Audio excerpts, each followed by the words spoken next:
Bolaligimdan jurnalist bo'lmasam, albatta vrach bo'laman degan fikr bo'lardi menda.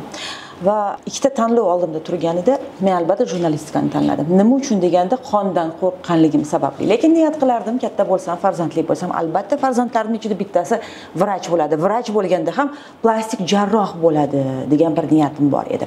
Nima uchun aynan plastik jarroh deyishingiz mumkin albatta. Sababiki, birinchi o'rinda qaysi ayol doim go'zal, yosh va chiroyli ko'rinishni istamaydi deysiz. Bugungi kunda zamonaviy meditsinamiz, ayniqsa plastik jarrohlik juda ham odimlab ketdi. Misol uchun deylik, osilgan terilarni qayta tiklash, ya'ni tortish, yuzlarni tortish, rinoplastika, ya'ni burunni shaklini o'zgartirish, ko'kraklarni katta yoki kichik qildirish, oshqozon oldirish, abdominoplastika, xullas hammasi zamonaviy uslubda amalga oshirilyapti albatta. Lekin ming afsuski, mana shu oxirgi kunlarda plastik xirurgiyaga bo'lgan ishonch ozgina bo'lsa ham susaydi desam menimcha mubolag'a bo'lmaydi.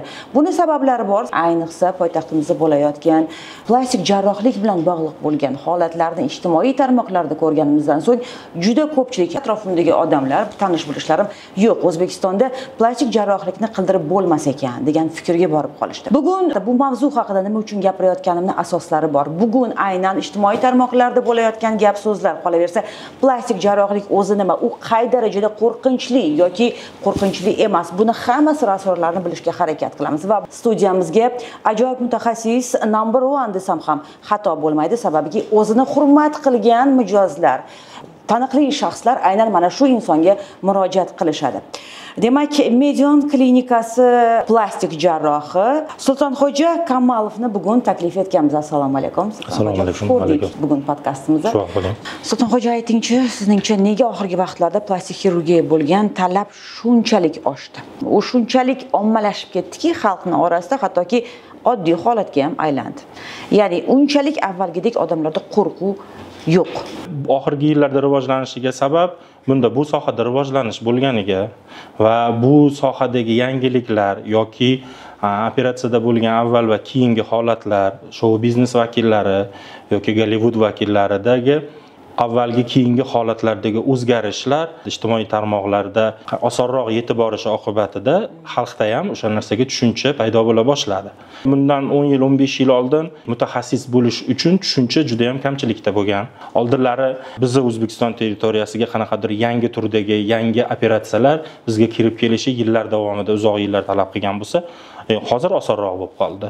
Borib o'rganish ham osonroq, o'sha narsani topish ham osonroq bo'lib qolganidan bizdagi ham oddiy xalqda, ham mutaxassislarda tushuncha paydo bo'la boshladi.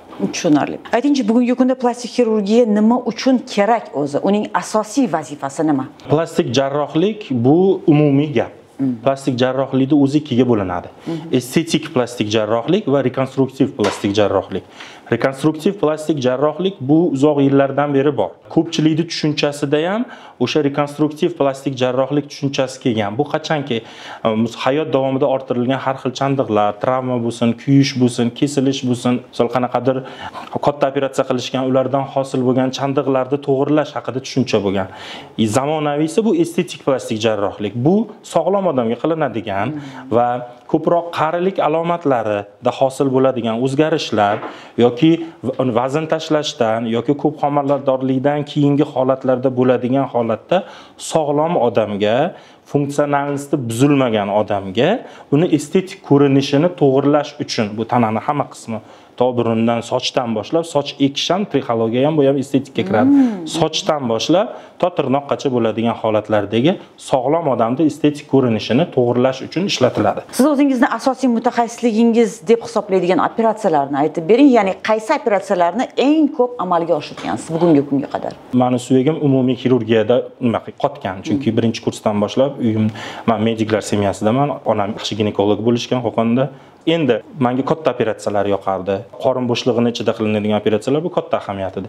Endi estetik plastik jarrohlikka o'tganimizdan keyin shu menga yaqinroq bo'lgan, katta vazn tashlagandan keyingi abdominoplastikalar, body liftlar, ko'krak sohasi bilan bog'liq bo'ladigan, ko'krak o'zida ham bir qancha operatsiyalar qilsa bo'ladigan va qarilik alomatlarini kamaytirish uchun qilinadigan operatsiyalar meni asosiy sohalarimdan bittasi. Aynan sizning tajribangizga tayanib aytganda, hozirgi kunda eng ommalashgan plastik operatsiyalar qaysilari? Dunyo bo'yicha eng ko'p qilinadigan operatsiya bu blefaroplastika, qovoqlarda qilinadigan. Ikkinchi operatsiya bu burunda qiladigan rinoplastika. To'rtinchi operatsiya yuz tortish. 5-6 bo'lib ketadi bu ko'krakda, qorinda qilinadigan holatlar.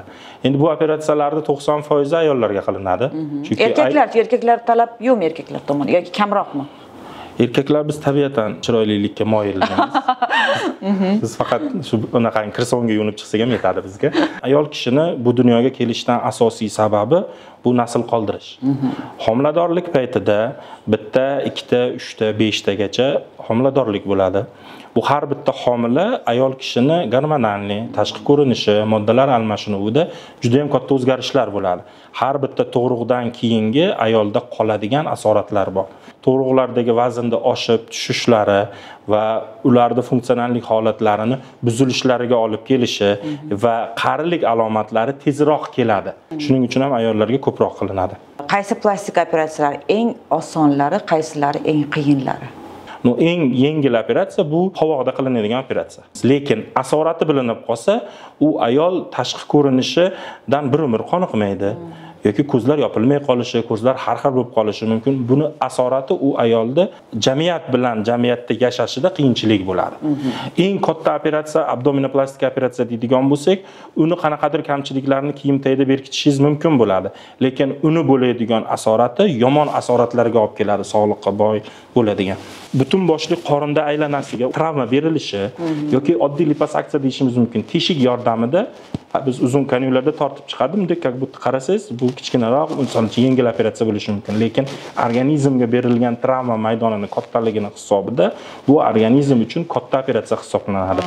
Reabilitatsiyasi ham, o'ziga kelishi ham, bitishi ham mumkin bo'lishi mumkin bo'ladigan asoratlar ham immunni organizmga berilayotgan travma maydoniga bog'liq bo'lgan operatsiyalarga bog'liq. Endi O'zbekiston tarixida plastik jarrohlikda letal holat, o'lim bilan tugagan holat faqat abdominoplastikadan bo'lgan.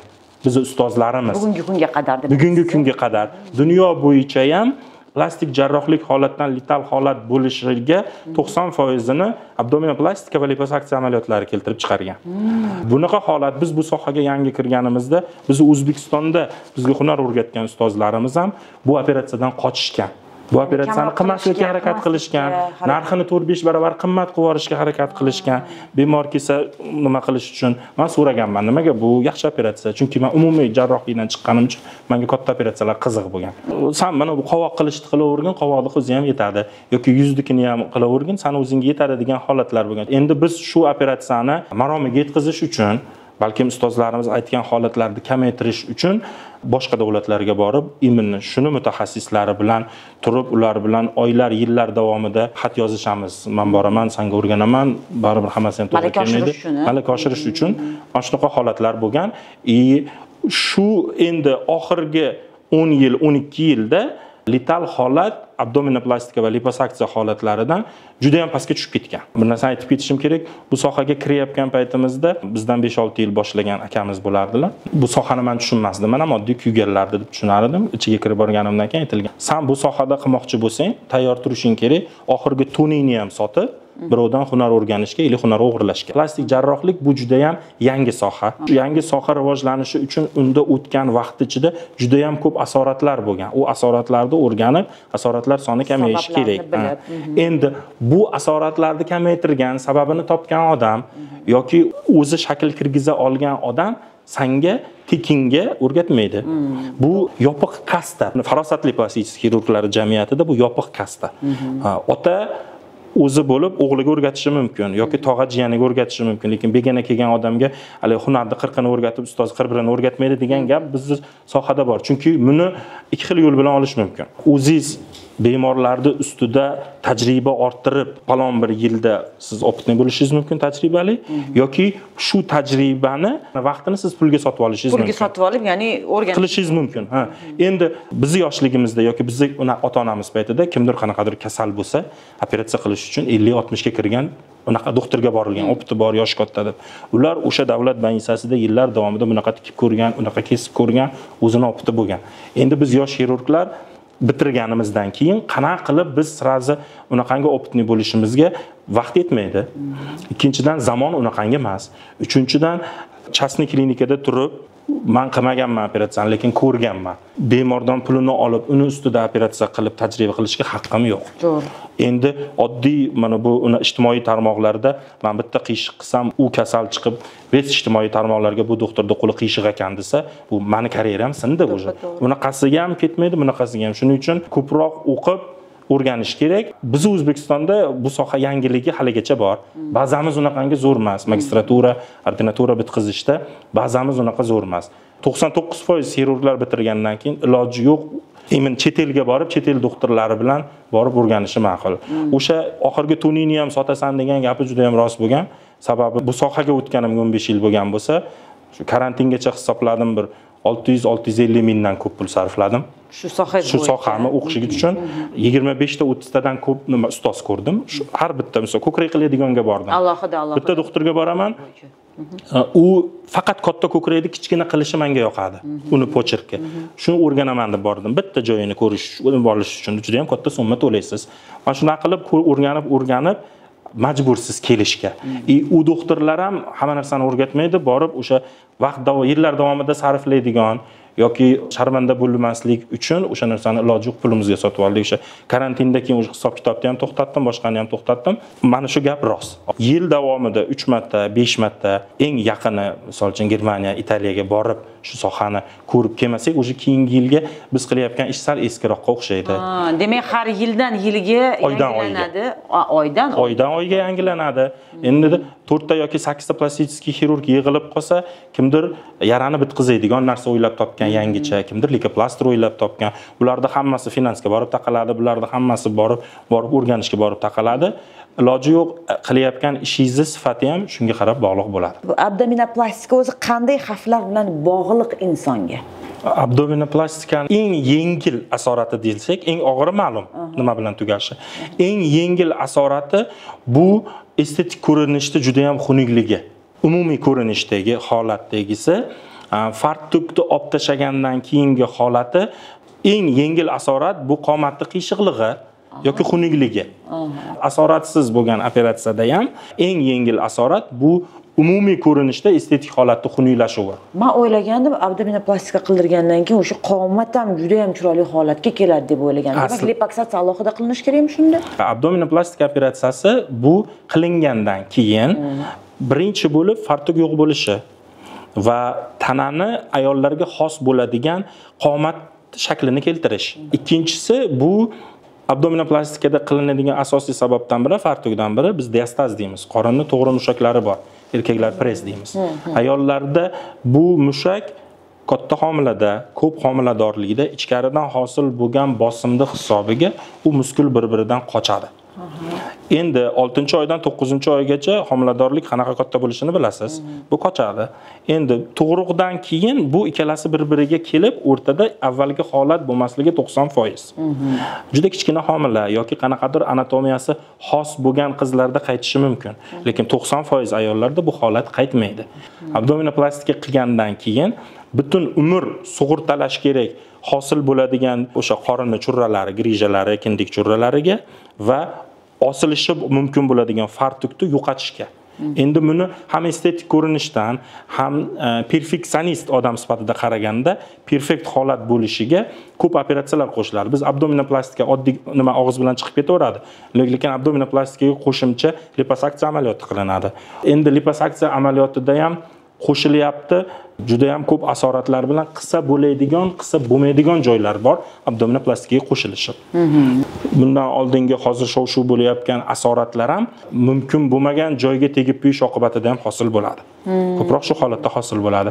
Mana shunaqa holat bo'lmasligi, keyin diastazni to'g'ri ham tikish juda ham katta mahorat. Ko'p jarrohlar diastazni tikishdan qochishadi yoki baquvvat tikishdan qochishadi, sababi diastaz deganda uchinchi o'sha ikkita muskulni bir-biridan qochishi. Qorinni ming tortsa ham qornim kirmaydi degani. O'sha muskulni kuchi yo'q. Muskul o'rtasi ochiq. Demak, u muskulni ham tikish kerak. Muskulni bir-biriga olib kelib berishimiz kerak. Buni qilmaydigan holat bo'lsa, men aytganimdek, uni nima asoratlar ko'p bo'ladi u.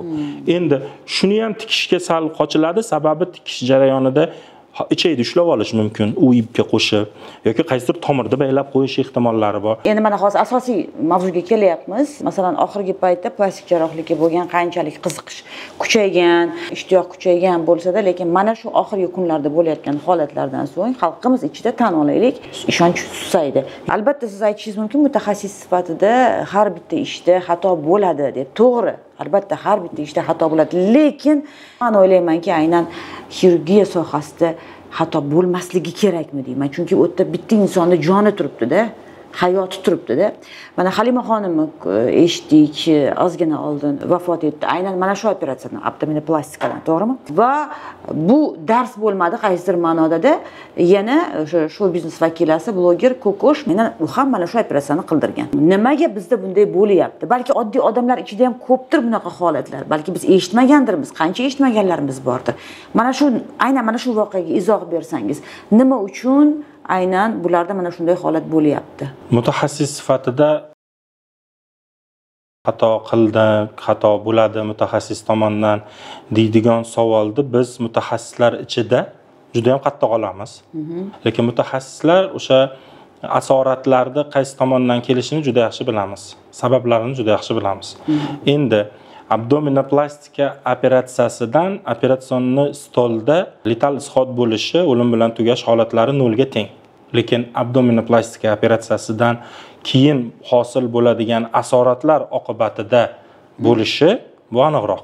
Biz mo'jiza qilmaymiz. Plastik xirurgiya mo'jiza qilmaydi. Bunaqangi asoratlarni boshida aytganimdek, yuqorida sanab o'tgan holatlaringizdagi bo'lgan asoratlar oxirgi 8-10 yilda men kimdadir ham ko'rayotganim yo'q. Men o'zimizda bunaqangi totalniy nekroz holati bo'lishi juda ham qattiq o'rgatilgan. Shu narsadan qochishdi, doktor sababchi bo'lib qoladigan holatlarni qilmaslikka juda ham qattiq o'rgatishgan. Bu yerda aynan mana shu holatda qanday xato ketgan? Bunaqa xato ketdi deyish uchun men ekspert emasman. Doktorni ham, bemorni ham ayblashga haqqim yo'q, chunki tepasida turganim yo'q, ot ido bilmayman. Lekin bu yara shunaqa holat bo'lishi, asorat berishiga mumkin bo'ladigan sabablarni sanab berishim mumkin. Qon tomir qayerdan o'tgan, qaysi tikishda yaxshi qilsam holat bo'lmaydi, qaysi joyda kam, qaysi joyda ko'p tortishdi, qanaqa holatni juda yaxshi bilish kerak. Eng qimmat tikaydigan materiallardan ishlatish kerak. Operatsiyadan keyingi har bitta sutkada yoki har bitta soatda, birinchi 5 kunda bo'lishi mumkin bo'ladigan asoratlar bor. Birinchi 5 kun davomida bo'lgan asoratlar davosi ham, holati ham og'irlashadi, qiyinlashadi. 15-20 kundan keyingi holatlar o'sha kamayadi. Shu birinchi sutkadagi holatni har bitta sutkada jarroh ko'rib, bo'lgan asoratni tez aniqlash kerak va bu asoratni davolash uchun yaxshigina tajribasi bo'lish kerak. Vrachni ustoz ko'rgan bo'lish kerak. Kamida shunaqangi holatni ko'rgan bo'lish kerak. O'zi qilmagan bo'lsa ham ustozi bilan qilgan holatlardagi bizning ustozlarimiz asorat bersa o'zlari qaramasdi. Sanlar davolaysan derdi.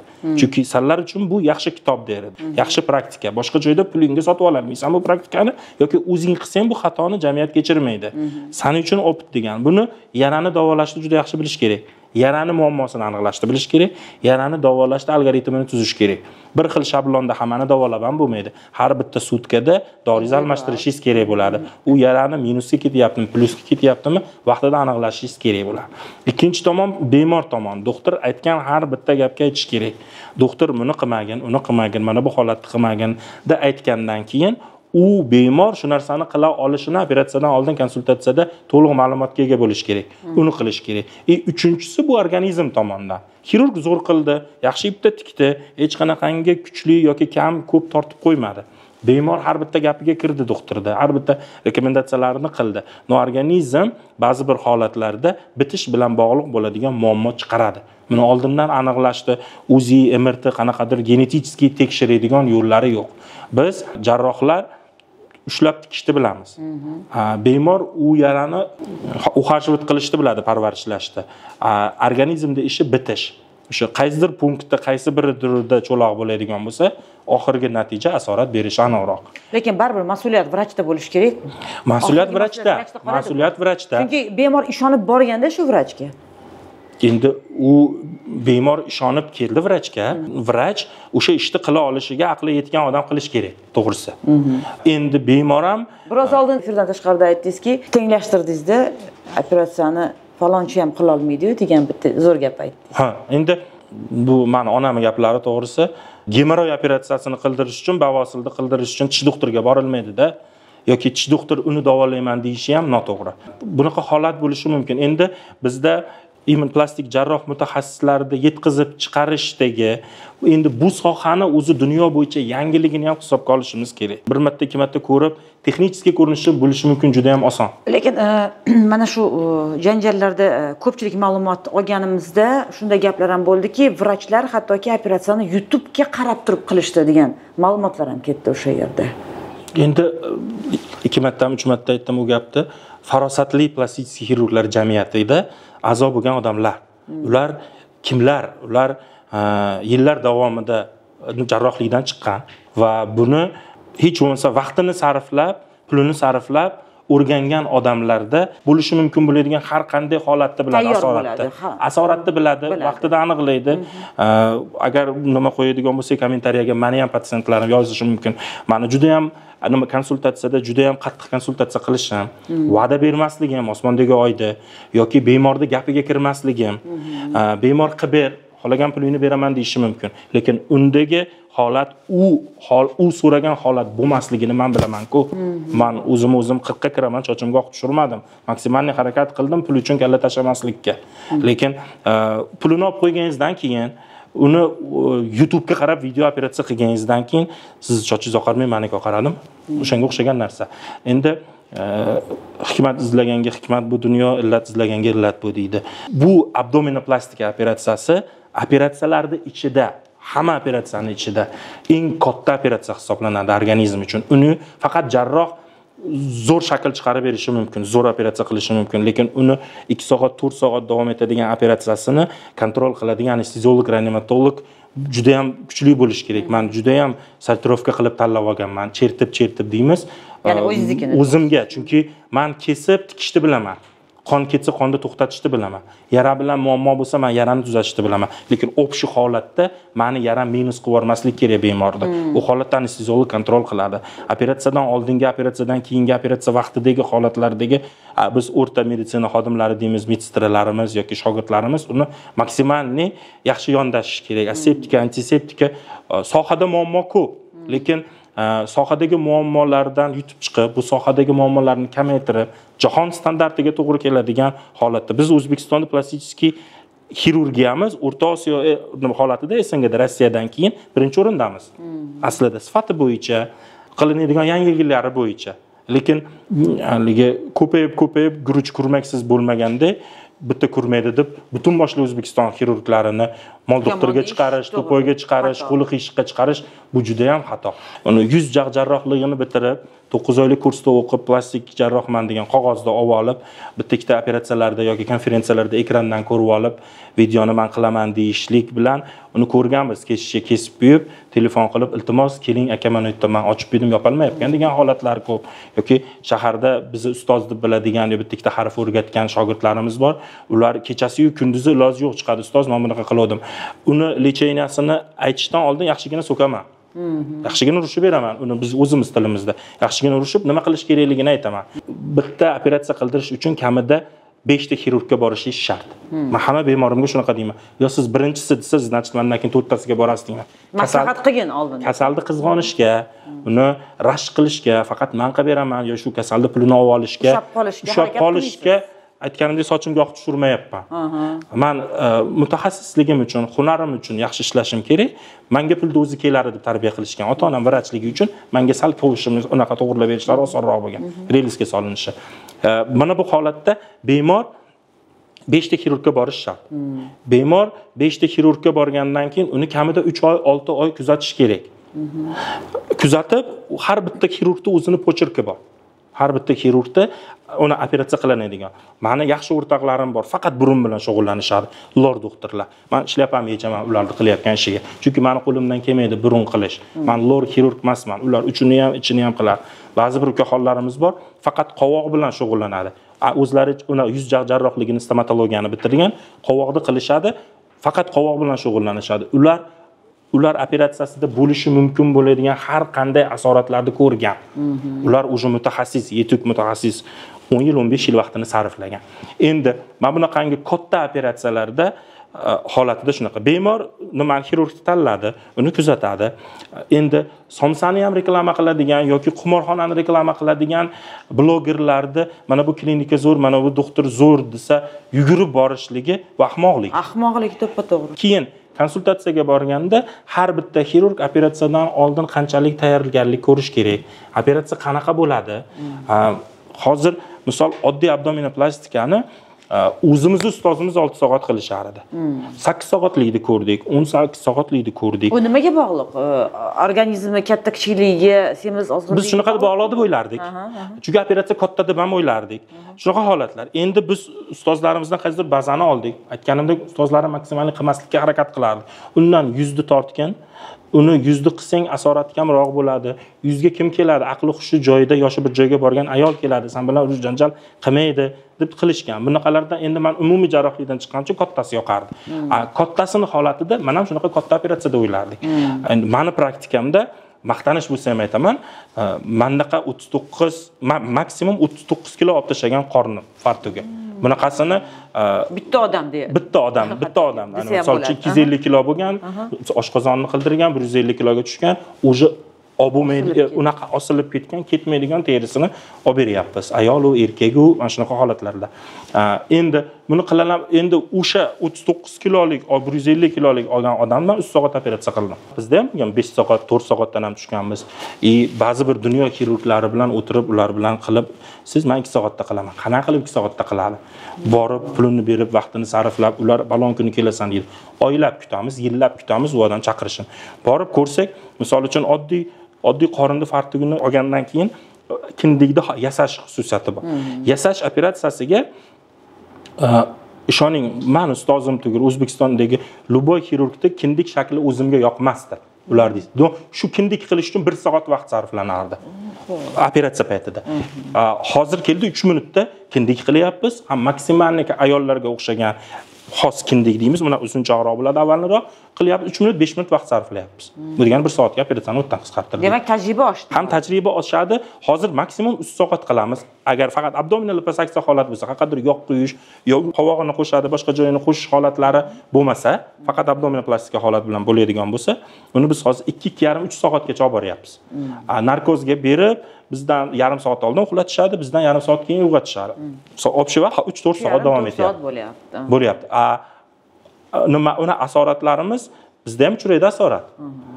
Yara bilan bitish bog'liq bo'ladigan asorat hech kim sug'urtalanmagan. Buni mo'jizaviy yo'li yo'q. Men qilaman, asoratsiz bitadi deyishga hech qaysi xirurgda haqqi yo'q, sababi u biladi. Unga bog'liq bo'lmagan joylari bor. U xirurg uverin bo'lish kerak, shu asorat bersa davolala olish kerak. Asoratni vaqtida aniqlab olish kerak. Asoratni qanchalik vaqtlik aniqlasangiz. Endi men ham statsionitetda o'tiraman, menga ham mendan oldin qilib ketgan operatsiyalarim yoki kecha yaqinda qilgan operatsiyalarim yoki keyingi hafta rejalashtirilgan 5 ta 6 ta kasallarim o'sha uni ajratash bo'lgan. Hammasi videosini tashlayapti. Doktor, bizda bunaqa bo'lmaydimi? Bizda bunaqa bo'lmaydi. Uni ko'rsangiz, holatda sabablari ko'p. Birinchi sabab bemorni dan boshlaymiz. Bemor chekmasligi shart. Chekish bu plastik jarrohlikdagi asorat berilishiga eng asosiy sabab. Bu demoqchisizki, operatsiyadan oldin ham o'zi umuman chekmaydigan odam bo'lish kerakmi yoki o'sha operatsiyaga tayyorlanayotgan paytda chekmaslikni boshlash kerakmi? Menga kelgan bemordan so'rayman, siz chekasizmi? Ha, chekaman desa, значит, siz meni kasalim emassiz deyman. 2 barobar pul bersiz ham deyman. Nimaga doktor deydi? Chunki chekish bilan bog'liq bo'ladigan asoratlar meni qonim ichadi. Chekish bilan shunaqa asorat? agar siz men operatsiya qilishim mumkin. Agar siz operatsiyadan oldin kamida 2 hafta chekishni tak to'xtatasiz. Chekishga ruxsat beraman 20 kundan keyin, operatsiyadan keyin. Endi chekish bu oddiy sigaret bo'lsin, elektron sigaret bo'lsin yoki nikotin sodержат qiladigan tabletkalar bo'lsin, yoki bitta xonada chekadigan odam bo'lsin, bu hammasi ta'sir qiladi. Sababi biz jarrohlar terini ochib tikkan paytimizda katta qon tomir emas, mayda qon tomirlarda bir-biriga kelishini, oqibatida bitishini bilamiz yarani. Nikotin qon tomirni toraytiradi. Ayniqsa mayda qon tomirlar toraytiradi. U mayda qon tomir toraygandan keyin pitaniya kelmagandan keyin oziqlanish, yara bilan bitish muammo buziladi. Kamida 20 kunga chekmasa, 15 kun oldin chekmagan bo'lsa, bu yarani bitish bilan bog'liq muammo bo'lmaydi. Bitta xonada ham sigaret tutuni bo'lmasligi kerak. Ha, tushunarli. Lekin o'sha gapingizni bo'ldim, Islomxo'ja. Aynan o'sha ma'lumotlarda urush janjalni eshitganimizda, hattoki operatsiyadan keyin ham bemalol chekilgan, bemor ham hattoki o'sha vrachlar ham bitta xonada chekib o'tirganini, hattoki videolarini ham ko'rdik-da. Uni men ham ko'rdim. U sal tilim qattiqroq xafa bo'lmas, juda ham bu befarosatlikning belgisi. Kim bo'lishidan qat'iy nazar, biz oq xalat kiyishni o'zini ancha nimalaridan o'tganmiz, sinovlaridan. O'zidan o'zi kiyilib qolmaydi oq xalat. Eng ko'p o'qiydigan ham doktor. Jamiyatda doktor bilan o'qituvchi bilan Melisani birinchi o'ringa qo'yish kerak. Yaxshi tarbiya bo'lish kerak, sog'lom bo'lish kerak, tinch bo'lish kerak millat. Endi doktor bo'lish uchun qiyinchiliklardan o'tgandan keyin uni doktor bo'lish jarayonida tarbiya qiladi. Bizda etika estetika degan fan bo'ladi. 1,5 yil o'rganamiz. Kimga kerak 1,5 yil, 3 ta semestr unaqani o'rganish, tibbiyot estetikasini o'rganish, bemor bilan qanaqa gaplashish, doktor o'zini qanaqa tutish kerakligi, doktor nimalar bilan bemorga o'zi qila olish kerak. Men chekmay, misol hammani vibra o'zida tanlovi, chekish, chekmaslik, lekin bemor bilan shifokorning o'rtasida o'zini o'rvini bor. Qanchalik gaplashish mumkin. Bemor bilan o'rtaq bo'lmaslik kerak. Bemor bilan o'rtaq bo'lsa, har qanday asorat berganda bemor uzog'i 20 kungacha doktorni ko'z qoshiga qarashi mumkin aytgan gapiga. 20 kundan keyin shunaqa teskari tomonga psixikasi o'zgaradi. Umuman jog'i ochilmagan jim bo'lganlar ham 20 kundan keyin o'zi sabri chidamaydi. Faraz qiling, 20 kun birov cho'milmayapti yoki misol obычный holatini qila olmayapti o'zini. Mana shu holatlarda bemor, men ko'p qaytaraman, siz bilan operatsiyadan keyin birga chekmayman, sizga gulda buket podarka qilmayman. Men ishimni qilaman, siz ishingizni qilasiz, bo'ldi. Endi chekish umuman qarshiligim bor. Ikkinchisi bemorning analizlari. Qon bilan bog'liq bo'ladigan qonning quyuq suyuqligi, qondagi shakar miqdorining kam ko'pligi yoki jigar bilan bog'liq bo'ladigan holatlar. Endi qilinadigan operatsiya burunda qiladimi, qovoqda qiladimi, yuzda qiladimi, ko'krakda, qorinda qiladimi? Biz so'raymiz. Endi biz xirurgga bu muammoni yechimini hamma yo'lini qilib ko'rib, keyin oxirida bizga kelishadi. Kimdir sport degan, kimdir pishvoy plyonkada qorningni o'rab yurasan, yog'ni surkaysan degan, kimdir eng yomon ko'rganim badlar bor. LNM degan unaqa bad bor. Bu batlar biologik aktiv dabavka deyiladi. Bular bundan faqirlab, yillab davomida ichgan kasallar keladi. Ulardan analizini topshirsangiz, jigar dabdala. O'sha batlar hisobiga? Batlar, xitoycha dorilar, har xil ozdiradigan, ishoning, mo'jizaviy yog'ni yo'qotib yuboradigan yo'l yo'q. Ya'ni dorilar yo'q, bitta yo'li bor. Bitta yo'li bu nafsni tiyish va o'zini jismoniy energiyani kontrol qiladigan odam. O'sha ishni qilinsagina yog' eriydi. Yoki o'sha sohaga hozirgi kosmetolog yoki psevdo kosmetolog ham demay, kosmetolog deyishimiz uchun u doktor bo'lish kerak. U doktor emasligi ham aniq. Ular qirib qanaqadir qorinni faraz qiling, qorinda terisidan dog' shprits tiqib kapnitsani yoqib qo'yadi. Shunaqa qilib. U ukollar yoki yog' eritish uchun lipolitiklar deyshadi. Hozir o'zini hurmat qilgan haqiqiy kosmetologlar lipolitiklardan voz kechgan. Oxirgi 3 yil, 4 yilda. Ular ham vaqtida qilgan, lekin rezultati yo'q. Endi qoringa qanaqa ukol bilan ozdirish mumkin? 7 sm ozdi, 5 sm. Bu laxatron. Bu haqiqiy sharlatan deyman. Yolg'on. Chunki men ham oxirgi paytda kuzatdimda, aynan qoringa o'sha lipolitik, ya'ni yog' erituvchi ukollarni qilishyapti. Meniki shuncha sentimetr ozdim. Yo'q, unaqangi bo'lmaydi. Endi bu bo'lmagandan keyin nima beradi? O'sha qorin sohasiga qilingan ukollar yoki ko'proq bo'yinga qilishadi lipolitiklarni. Ular ichkariga kirib ozdirmaydi. Baribir u qanaqadir suyuqlik so'rilib ketish uchun reaksiya bo'lishi kerak. Kimik reaksiya bo'ladi-da. biz kitobimizda o'qigan anatomiya buziladi. Qaysidir tomir torayadi, qaysi biridir kengayadi. U mana bunaqa hisoblar biz anamniz deymiz. Bizgacha bo'lgan kasallik tarixini o'rganish. Bemor nima qilgan, bunga nimalardan keyin bo'lgan. Ko'pida qilsangiz, men bat ichganman, men lipolitik olganman, men vakuum qo'yganman yoki sal osonroq bo'lib qolgan hijoma deyshadi. U hijomani haqiqiy hijoma boshqa narsa. Hozirgi vaqtda qo'yar ekanda, bonkani qo'yib, etdan qon chiqarib qilishlar. Bu ikki qanaqadir ultrazvukovoy yoki nima deymiz, muzlatadigan bor. O'zi apparatni qo'yadi, manfiy gradusda muzlaganda hisobiga nima qilsa yog' eridiydi. Hammasi laxatron.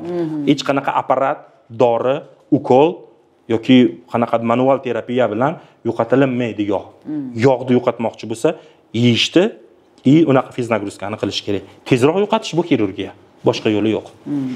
Endi mana bu bemor chekish to'xtatmasa, bemor sizdan oldin qayerlardadir borib, qanaqadir sharlatanlardan ukol, mas, krem bir narsalar olgan bo'lsa, mana bu holat, operatsiyadan keyin doktor aytgan ishlarni qilmaslik, bu holatlari bo'lsa, siz sanab o'tgan asorat berishi aniqroq. Chekuvchida juda ham ko'p uchraydi total nekrozlar. Endi mutaxassis sifatida mutaxassis bu total nekroz bo'lishiga mutaxassisni qo'pol operatsiyasi, mutaxassisni bilib bilmasdan qilgan operatsiyasi, mutaxassisni umrida qilmagan yoki juda ham kam qilgan, opti yo'q mutaxassisni qilgan oqibatida bu total nekroz bo'ladi. U total nekroz bugungi kungacha ham kelmasligi aniqroq edi. Vaqtida birinchi sutkada total nekroz berishni boshlaydi. Rangi o'zgaradi. Xirurg bu ko'karishmi yoki shu sohada terini oziqasi buzilib nekroz bo'layaptimi? Vaqtida aniqlash kerak. Bilish kerak. Bo'lmasa biz bunaqa holatlar bizda ham bo'lishi mumkin. Bizda bundan kichkina bir 10 barobar kichkinaroq joydagi muammo bo'lsa, biz qayta olib kirib ketib shu narsani to'g'rilashimiz mumkin. Shunaqa bo'lish ehtimoli bordi. Biz qo'lam qo'ydirib olamiz, tushuncha ham beramiz. Bemor bilsin qanaqa holatlarda xirurg maksimalni yordam berish kerak, asoratni cho'zib yubormaslik kerak. Yara bilan agarda yaxshi bitadigan bo'lsa, meni praktikamda shu sohaga keldi, nimaga keldim, ko'rsatkichga 1-4% uchraydi asorat. Lekin shu 1-4% ga chiqarib olish ham oson bo'lmadi. 1-4% da asoratini aytamiz. Yaxshi bitsa 20 kunda ipsiz, choksiz, ip olmaydi. 20 kun ovqat qiladi, bo'ldi shu bilan cho'milishi mumkin. Bitib ketadi. Agar asorat beradigan bo'lsa, o'sha qisman joylari qaysi bergan bo'lsa, 1 oy, 3 oy, 6 oy, 1 yilgacha ham cho'zilishi mumkin shu sohalarda kichkinaroq joyda bitmasligi. No, total nekrozlarda 5 cm2 dan katta bo'lgan nekrozlarda uni kechiktirilmasdan operatsiya qilish kerak bo'ladi. Hozirgi yosh jarrohlar, bizdan keyingi jarrohlar ham oxirgi 2-3 yilda yig'ishtirib yuborishyapti, bu operatsiyani kam qilishyapti. Chunki 5 ta operatsiya qilsang, 5alasi ham bir xil beraversa, u qayerdadir aybni o'zimizdan axtarishimiz kerak bo'ladi. Chunki bitta asorat qayta kelinishi bitta xirurgda uchrasa, значит xirurg nimanidir o'zgartirish kerak bo'ladi. No, men e'tibor beryapman, oxirgi yillarda bunaqa katta operatsiya, ko'rinishi oson, YouTube'da ko'rganda qilinadigan oson deyish mumkin. Ko'rinishi unaqa oson, lekin siz aytgandek oddiy xalqda ham uchrayotgandir. Bundan katta muammolar uchraganlarini ko'ryapmiz. Bundan katta muammolarga chaqirishadi. Iltimos ko'rib bering, mutaxassis sifatida borib aytib, mana qilamiz deb qilinib keladi. Bunaqa holatdagi yara bu kasallik bilan o'lmaydi. O'sha o'limga olib kelmaydi. Bu hozirgi holat. Hozirgi holat. Bundan oldingi holatda ham endi bironsa demay, bundan oldingi holatda ham shunga o'xshagan holat bo'lganligi aniqroq. Chunki meni ham chaqirishgan. Halimaxonda. Meni ham chaqirishgan. Men safarda edim unda. O'zi kelishimizga yaqin holat bo'ldi, 20 kuncha yo'q bo'ldim. O'zi men mas'idim, mana holat bo'lgan. Deyarli aksariyat vrachlar aynan bu operatsiya og'irligi uchun, qiyinligi uchun, qolaversa uni ketidan mana shunaqangi asoratlar ko'p bo'lganligi uchun qilmaslikka harakat qilyapti deyapsiz. Hatto ustozlarimizdan ham biz eshitganmiz deyapsiz. Bu qanchalar qilmaslikka harakat qilayotgan va qilishni istamayotgan vrachlar ko'paygandan keyin, demak, qiladiganlar juda ham oz miqdorda qoladi. Baribir xohlang, xohlamang bunaqa narsalarni ko'rsa ham odamlar baribir qildirgisi keladi-da. Ana o'shandacha unda nima bo'ladi? Bu operatsiyani qiladigan doktorlar, vrachlar ko'proq bo'lgani yaxshi emasmi? Tanlash uchun imkoniyat bo'lmaydimi xalqda? Boshida aytganimdek, plastik jarrohlik bu yopiq kasta. Bir o'sha hunarini tashlab yuborayotgan xirurglarda asoratlari bizda uchramayapti. Sababi biz ancha qildik. Xirurgga bog'liq bo'ladigan yoki interoperatsionni deymiz yoki interbolnitsa deymiz, bolnitsani ichida yoki operatsiyadan keyingi hosil bo'ladigan asoratlarni foizini anchaga kamaytirganimiz uchun buni hammasi mablag'ga borib taqaladi unaqa jarrohga. U kitobi yo'q. Mana kitobda o'qisang sen zo'r xirurg bo'lasan degan. Misol umumiy xirurgiyada bo'lishi mumkin. Neyroxirurgiyada bo'lishi mumkin, kardioxirurgiyada bo'lishi mumkin yoki bizni plastik jarrohda mana kitobda o'qisang zo'r bo'lasan degan joyi yo'q. Bu kitobimiz o'zi yo'q. Yillar davomida har xil holatni qilib ko'rib, oshirgan odamdan olinishi shart. O'sha siz aytgandek, o'zi nima tabiatda o'zi sortirovka qilib qo'yadi, g'alvir ko'tarilganda qilinadigan odam qoladi, qilinmaydigan odam qoladi. Abdomen plastika qildirdi ham deylik, boshqa tug'mayman, lekin Xudo berib tug'adigan bo'lib qoldi, homilador bo'lib qoldi. Mumkinmi tug'ish? Men har bitta bemordan so'rayman, qorin masalasida kelsa, nechta farzandingiz bor? Necha kilolik tuqqansiz? Eng katta kilosiz tuqqansiz? Qachon tuqqansiz? Yana bormi plan? Planim yo'q desa, o'sha uni boshqacha ketadi suhbatimiz. Planim bor doktor, lekin yaqin 5 yilda emas. Desa, uni qilamiz. Sababi operatsiyadan keyin oddiy qo'lingizni kesib olsangiz ham bitishi mumkin usti. Ichidagi bitishi 9 oygacha davom etadi. Endi men qilgan operatsiya 9 oygacha bitib chandiqlashib oldi ichi. Endi yana 1 yil vaqt beradi. Bu degani 2 yildan keyin homilador bo'lsa, bemalol homilador bo'ladi, bemalol tug'adi. Tuqqandan keyin vazn tashlaydi, ozib qilgandan keyin 85% gacha zo'r turadi natija operatsiyadan keyin qilgan natijamiz. 15% veriyatность deymiz, bor qanaqadir korreksiya qiladigan operatsiya qilishi mumkin kichkinaroq tug'ruqdan keyin. Agarda 1 yil ichida qat bo'lib qoladigan bo'lsa, u tug'ib kelgandan keyin yana boshqatdan qayta operatsiya qilish kerak bo'ladi. U ayol eli joniga, eli puliga nima o'ylab ko'rish kerak. Men ko'proq tug'ishdan yo'q, men yarim yilda yoki kutyapmiz doktor deydigan bo'lsa, borib o'sha ishni qilib kelinglar keyin deyman. Keyin deysiz. Chunki har qanday rassom ham, haykaltarosh ham pulga chizadimi, zakazga chizadimi, bepulga chizadimi, qilgan ishidan o'zi ham mehnatidan rohatlanib kayf qilish kerak. Endi uni men operatsiyani qilaversam, u borib qayta qilaversa, hali qassobdan farqim qolmaydi. Kimga mumkin emas qildirish? Mumkin emas. Massa indeks stelasi yuqori deymiz. Bu vazn juda kattalarga keladi. 140, 150 kilo, 120 kilolik ayollar meni qornimni olib bering. Bu qorinda emas muammo, общий muammo. Siz oldin ozasiz, 50-60 kiloga tashlaysiz, keyin teringizni olib berib, men sizni chiroyli qilib beraman deyishim mumkin. Chekishdan to'xtamaydigan chekuvchilar, chekishni to'xtatilmaydiganlar, qon kasalliklari yoki qondagi shakar miqdorining ko'pligi, qonni kamligi, qonni quyuq suyuqligiga bog'liq bo'ladi. Kallasi joyida emas ayollarga mumkin emas. Bu muammoni ayol kishi ko'rish kerak. Xirurg kasalni tanlash huquqiga egamiz. Siz oldingizga kelgan shunaqa patsientlar bo'lgan, misol uchun siz uni o'sha qildirmoqchi bo'lgan operatsiyasidan voz kechtirgansiz, yo'q kerak emas senga deb. Bunaqa holat juda ko'p. 10 misol taxminan 10 ta deylik, 10 ta ayolni bir kunda konsultatsiya qilsak, undan 7 tasiga qilinmaydi deb ruxsat beriladi. Ya'ni abdomen plastika haqida har qanday operatsiya haqida men qilinadigan operatsiya burundan tashqari yuzda, ko'krakda, tanada bog'liq bo'lgan operatsiyalarga birinchi bo'lib men sizga kerak emas deyman, kelib yo yuzini yo uni tanasini ko'rsatib, ko'ring doktor, meni qayta operatsiya qilish kerak, nima deb o'ylaysiz degan kasalga. Shunaqayda keladi. Keladi. Chunki xirurg kasal o'zidagi muammoni his qilish kerak.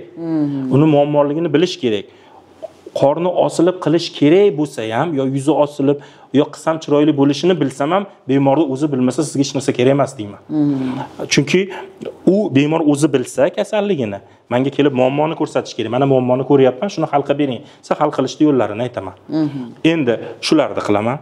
Ikkinchi bo'lib, qilish 80% dan kam bo'lsa, nimasi? Men qilmay qo'yavering, borib bitta tug'ib keling yoki maza qilib yashang.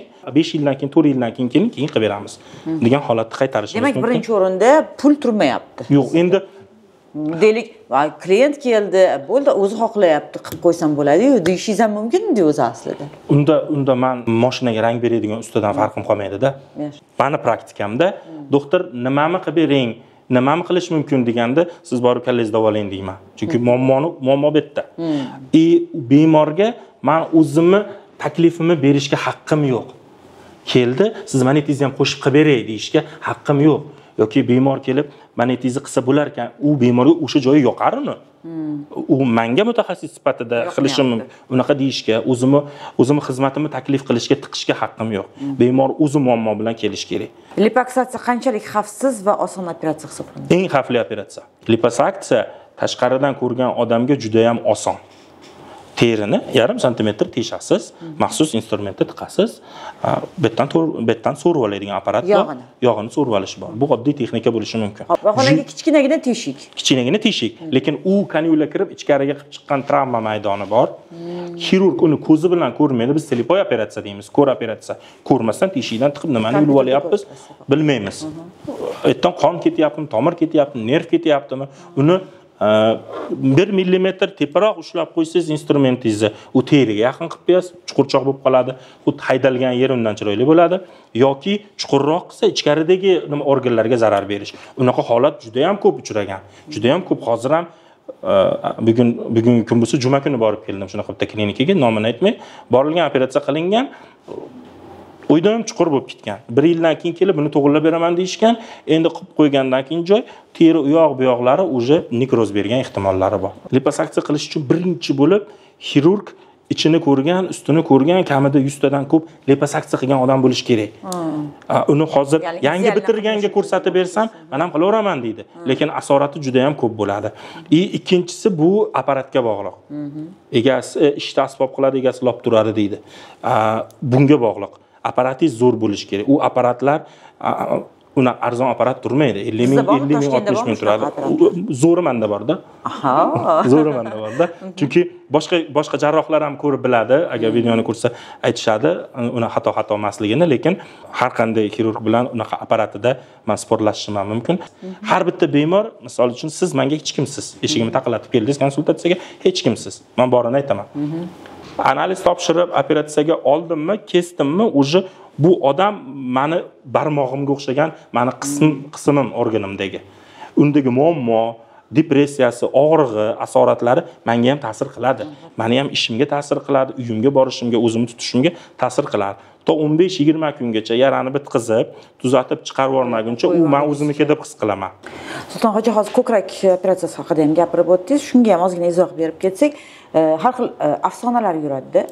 Misol uchun, deylik, ko'krak implantini qo'ydirgandan keyin bola emizish mumkin emas, samolyotda uchish mumkin emas yoki qattiq zarba bo'lishi mumkin emas, yorilib ketishi mumkin degan. Bu o'zi afsonami yoki haqiqatmi? 100% afsona. Ko'krakda 4 xil yo'lda operatsiya qilinadi. Birinchisi gipoplaziya sut bezlari deymiz. Bu sut bezlarining kichkinaligi. 20-25 yoshgacha ko'krak bezlari kattalashadi. Undan keyin kattalashmaydi. Endi ko'krakda gipoplaziyani qilamiz, kichkina ko'krakda katta qilish. Endi bitta narsani aytib ketaylik, ko'krak katta qilish uchun implantdan zo'r variant yo'q. O'zini yog'ini quyishga men juda ham katta qarshiman. Juda ham katta ko'p asoratlarni ko'rganman, juda ham ko'p operatsiyalarni qilganman. 8-12 soatlab operatsiya qilganman. Kimdadir yog' quyib kelgan, yarim yil, 1 yilda juda ham men uchun qo'rqinchli holat. Ya'ni o'zini yog'ini quygan. O'zini yog'ini quygan. Sut bezi bu gormonlar yordamida hosil bo'ladigan bez. Yog' bu moddalar almashinuvidan hosil bo'ladigan narsa. Bezni ichiga yog'ni quyib bo'lmaydi. Yog'ni orqa qismga, popa qismga ko'tarish uchun mumkin. Undan zo'ri yo'q, yog'dan zo'ri yo'q. Sababi yog' yoqqa quyiladi. Bu ko'payadi. Sut bezini katta qilish uchun eng yaxshi variant bu implant. Nimadir muammo bo'lsa, implant olib tashlash muammo tinchida. Yo'q. Yog'ni quyib yoki qanaqadir gellar, oyillar, fillerlar, to'ldiruvchilar chiqyapti. Oxirgi 1-2 yilda holatimiz bo'ldi. Sut bezini katta qilish uchun implantdan zo'r variant yo'q. Bu birinchisi. Ikkinchisi, bir paytlar katta ko'krak bo'lgan, tushgan ko'kraklar bor. Ularda implantsiz o'zini obyomi bor, ularda qilamiz. Ikkinchisi juda ham katta ko'kraklar, gigantomastiya deymiz. Bularni qisqartirishimiz kerak bo'ladi, chunki bu gigantomastiya ham bu ham kasallik hisoblanadi. Dunyo standarti bo'yicha bu kasallik hisoblanadi. Xuddi semizlikka o'xshab ketadigan kasallik hisoblanadi. Bunga ham bunda qilishimiz mumkin. Yoki bir paytlar onkologik operatsiya qilib, mastektomiya qilib ko'krakni butunlay olib tashlashda, bunda yoki qorindan yoki orqa tomondan teri olib, teri qilib, tagiga implant bilan chiqarish bo'ladi. Lekin siz aytgan narsa afsona, hech qachon implant yomon kasallikka sabab bo'lmaydi. Bola emizish mumkin. Bola emizish 100% mumkin. Shunda ham agarda aytaman, 2 yildan keyingi qat bo'lsangiz, operatsiyadan keyingi holatga qaytadi ko'kragingiz deyman. Ko'krakda qildik, kichkina ko'kragida qildik. U o'rtada misol sraz 2 xat bo'lib qoldida, baribir sut bezida unaqa prolaktin ishlab laktatsiya davrida uni sut bezi kattalashadi, keyin qaytgandan keyin holat buziladi. Chunki implant joyida emas, uni holat nima? 2 yildan keyin bo'lib, o'zimning praktikamda ham 2 yildan keyin egizak tug'ib kelganlar bor. Ham ko'kragini qilganman, ham qornini qilganman. 2 yildan keyin qaytib kelyapti-da, na qoringa biror narsa qilish mumkin, na ko'krakka. Hammasi nima ideal. Chunki u 3 yildan keyin homilador bo'lyapti, egizak tug'yapti. Egizak tuqqanda qanchalik qorin bo'ladi? Qorni xuddi tug'magan qizlardek holat turibdi. Chandig'ini ko'rmasangiz, holat chiroyli. Tushunadi. Demak, bu afsona ham. Afsona. Qarang, hozir shu ko'krakka quyilayotgan yog'lar haqida gapirganingiz uchun bu mavzuga o'tishimiz shart.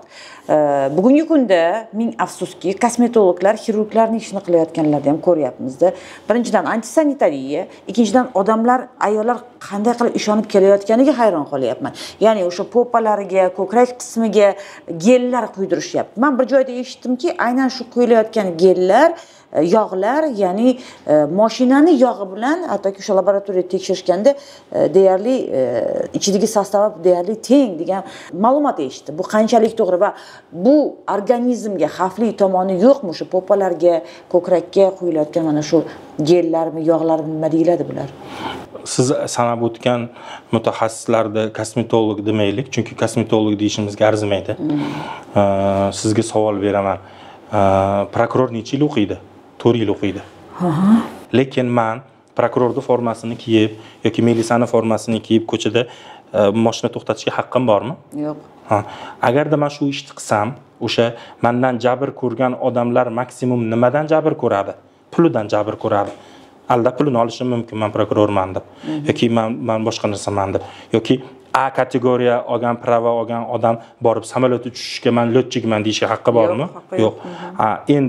Endi meditsinada ham xalatni o'zini mo'jizaviy joyi bor, xalatni o'zini qadri bor.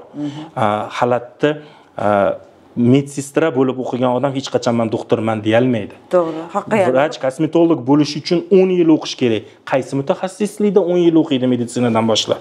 Nimaga endi biz 10 yil sarflayotgan mutaxassisligimizni YouTubedan yo ag'dabag'dan qassoblarcha qilinadigan holatni ko'rib olib, operatsiya qilib, ularda qilgan operatsionisidagi qilingan holat bilan bizni operatsiyonidagi holatni taqqoslasangiz, sizni uyingizdagi kuxnya bilan molxonada qanday urovinaqa.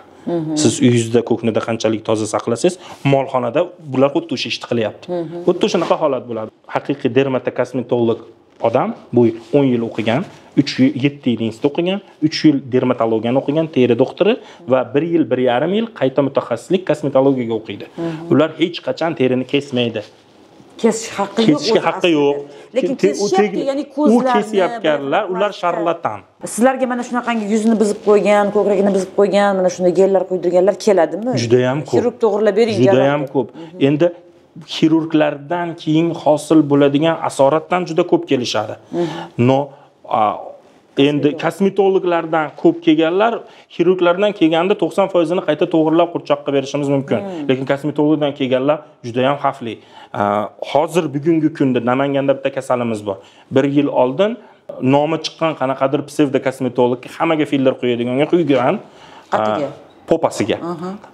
20 kun 1 oydan keyin qizargan mana bunday popani menga rasmga tashlab, doktor davolab berasizmi dedi. Yo'q. Menga kerak emas, asab vaqtim ham yo'q. O'tdi 3 oy o'tyapti-da, yana bitta doktorga boryapti. Uni quyilgan yog'ni 100% olib tashlab bo'lmaydi.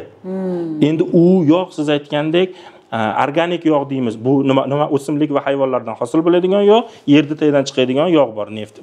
Mashinaniki yerda taydan moydan qilinadi. Farqi bo'lmasligi mumkin. Organik yog' bu so'rilib ketadi. Boshqa yog'lar, to'ldiruvchilar yo'q, mo'jizaviy asorat bermaydigan joyi yo'q. Popasiga qildirgan, menga ko'rsatdi, men yo'q dedim, o'rtada yurdi, o'rtada bir tinchibdi-da. Rasa 1 yil bo'lgandan keyin shunaqa yiringlash bergan asorat. Endi biz u rasmni men sizga ham ko'rsata olmayman. Biz mejlisda ko'ramiz. Sizga taxminan tushuntirishim mumkin. Ishtonni chizig'i turadigan orqa tomondagi liniyadan boshlab, biz yegadichniy liniya deymiz, popa tugaydigan chiziqgacha bo'ladigan 100% ayollar popa deydigan qismida teri yog'i yo'q, muskuli ko'rinib turibdi. Bu agar bemor o'lmay qolsa, juda ham xunuk ko'rinishdagi popa bo'ladi. O'lib qolish ehtimoli ko'p. Hozir animatsiyada o'sha nima turibdi. Endi bizni обществоga, o'sha farosatli обществоga tashaladi u video, u rasm. Hammamiz so'kindik. Hammamiz nimadir qilish kerak deymiz. Bizni plastik jarrohlikda главный plastik jarrohligimiz bor, uni Minzdrav уровенida. Minzdrav уровениga ham tashaldi. Siz mutaxassis, главныйsiz. Siz ayting, u endi vrach kontrol qilsinmi psevdo vrachlarda yo psevdo kosmetologlarni kontrol. Endi xalq yetib bormasa, kimdir Urizordan kiyinadi, kimdir Podium Italiyadan kiyinadi, kimdir Italiyaga borib Lamilandan kiyinib keladi. Endi hammani nimasi har xil bor, lekin bu yog' forma berish uchun, to'ldirish uchun har qanday body oil yoki filler deyiladi, inglizchasiga to'ldiruvchilar, body oil mumkin emas. To ko'krakka, odamda to 1 yoki 2 millilitrdan katta hajmda quyilishi mumkin emas. Labga qilinishiga mayli rozimiz, gialuronovik kislota deyiladi, gel deyiladi. Bu gelni katta ob'yomli ko'krakka ham, popaga ham qilish bu ahmoqlik. O'zini hurmat qilgan kosmetolog, qo'lida qog'ozi bor kosmetolog, ofitsialniy kosmetolog bunaqangi ishlarga qilmaydi. Buni qilayotgan odamlarda joyi aniq, bular bir kun qamalishi aniq, bularni qildirayotgan bemorlarda holati ham aniq, bir kun asorat berishi aniq. Plastik jarrohni qanday tanlash kerak? Bemor plastik jarrohlikni tanlayotganda nimalarga e'tibor qaratishi kerak? Nima deysiz? Misol uchun nima uchun bu savolni beraman? Bu oxirgi savolim. Juda ko'pchiligimiz o'sha internetda reklama qilingan vrachlarni palonchi bor, bu borgan ekan, demak bunga ishonchi bor. Blogerlarga yoki san'atkorlarga deylik, shu biznes vakillariga ishonib qolamiz. Oxirgi maslahatni ayting, qanday qilinsa yoki reklamasi ko'p bo'lgan vrachlarga ishonish kerakmi? Qanday topsin yaxshi xirurgni? Har qanday yaltiragan narsa tilla bo'lmagani kabi. Yaxshi narsa reklamaga muhtoj emas. To'g'ri. Men aytaman, meni hayotda juda ko'p ustoz ko'rgan odamman, chunki hunar o'g'irlashga, hunar ko'rishga, bir narsani o'rganishga juda ham chanqoq yigit bo'lganman yoshligimda. Balkim ota-onam tarbiyasidanligi uchun yoki balkim ota-onam doktorligi uchun ham menga nimalar qilish kerakligini qaysi yoshimda menga to'g'ri chizib berishgan. Ustozlarimning gapi bor edi. Senga bitta bemorda operatsiya qilib, operatsion stoldagi natijam bilan menga maqtanma deyshadi. Maymun qilgan operatsiya ham operatsion stolda chiroyli chiqadi. Menga 6 oydan keyin 1 yildan keyin natijani ko'rsatib maqtan degan. Ustoz mana biz qilalyapmiz deb olib kirsak yoki ko'z qilarsak, yo'q, menga stolda emas, keyingisini ko'r, chunki bo'lishi mumkin bo'ladigan asoratlar yoki men qilgan ishdagi kamchiliklar ko'rinadi. Mana bunaqa holatlarda bemor qanaqa tanlash kerak doktorda? Birinchi bo'lib muammosini o'zi ko'ra olish, bilish kerak. Oynaga qaraganda, birovning gapidan emas, erining gapidan emas, oynaga qaraganda o'zini komfort his qilmasligini o'zi bilish kerak. Ikkinchi bo'lib kamida 5 ta doktorga borishi shart. 5 ta doktorda 5 xil bo'ladi. Pensiya yoshidagi, bizga o'xshagan 35, 40, 45 ga kirganlar yoki bizdan yoshlar bo'lishi mumkin.